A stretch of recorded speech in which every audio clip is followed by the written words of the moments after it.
Stop and search tactics in London have been a topic of discussion for years and remain controversial for many. Last month, Ryan Colico was stopped by police twice in just 6 days and has since filed complaints about both incidents. Today, the Independent Office for Police Conduct said there is a disparity between the high numbers of people from the BAME community that are stopped and searched and the low numbers filing complaints. Ria Chatterjee reports. Police in southwest London have launched a murder investigation after a man in his mid-20s was shot dead during the early hours.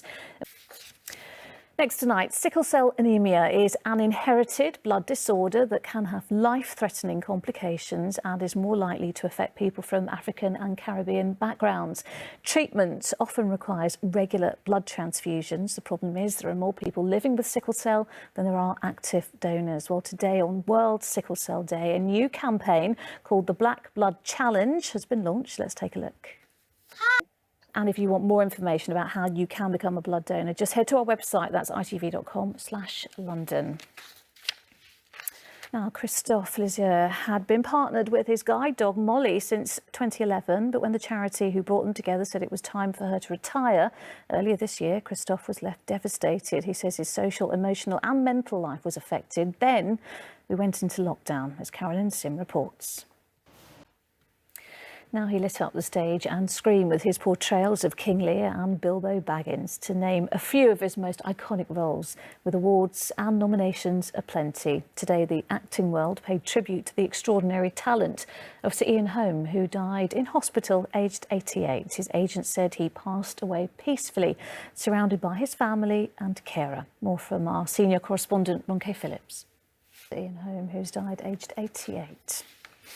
Now, who hasn't been forced to get creative during lockdown? Well, my next guest has taken homeschooling a step further. Selina Boyd has launched not one, but 2 magazines for children about black culture after she spotted a gap in the market and after being told no one would be interested. Well, how wrong they were. The first edition of Coco Girl comes out in July. Coco Boy will follow in September, and I'm very pleased to say Selina.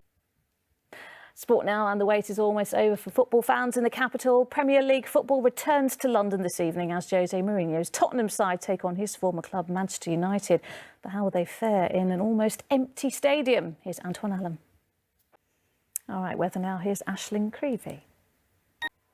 And finally, the empty streets of lockdown, the quiet stations and lack of tourists have been something we've all had to get used to over the last few months. But for some street musicians, this change has meant the loss of their performance venues and their audiences. Well, this week, though, as measures have been slowly lifting, life and music have been coming back to the capital, as Toby Sadler has been finding out.